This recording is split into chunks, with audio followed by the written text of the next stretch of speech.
বন্ধুরা, আজও মেয়েরা যখন দোকান থেকে স্যানিটারি ন্যাপকিন বা প্যাড কেনে তখন সেগুলি কালো পলিথিন বা কাগজ দিয়ে মুড়ে দেওয়া হয়। এই ভিডিও দেখার পর আশা করি তোমাদের স্যানিটারি প্যাডকে নিয়ে থাকা ট্যাবু কেটে যাবে, কারণ এই ভিডিওতে আমরা পিরিয়ডসের পুরো প্রসেসকে জানবো। ফিমেল রিপ্রোডাক্টিভ সিস্টেমের মধ্যে দুটো ওভারি থাকে, যাদের কাজ হয় প্রত্যেক মাসে একটি এগ বা ডিম্বাণু উৎপন্ন করা।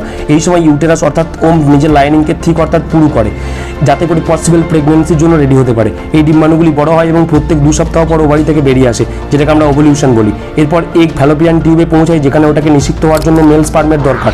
যদি প্রায় 24 ঘন্টার মধ্যে স্পার্ম চলে আসে তাহলে এগ ফার্টিলাইজ হয়ে যায়, কিন্তু স্পার্ম না এলে এটা চলে আসে ইউটেরাসে। ইউটেরাসে এসে ডিজেনারেট হয়ে যায় এবং দুটো ফিমেল হরমোন রিলিজ করে, এক অস্ট্রোজেন, 2 প্রোজেস্টেরন।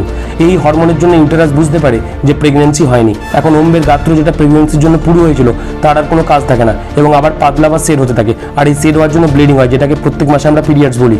আর এই মান্থলি পিরিয়ডসের সাথে সাথে ইউটেরাসে থাকা ডিজেনারেটেড এগও বেরিয়ে যায় এবং মেনস্ট্রুয়াল সাইকেল কমপ্লিট হয়। Thank you.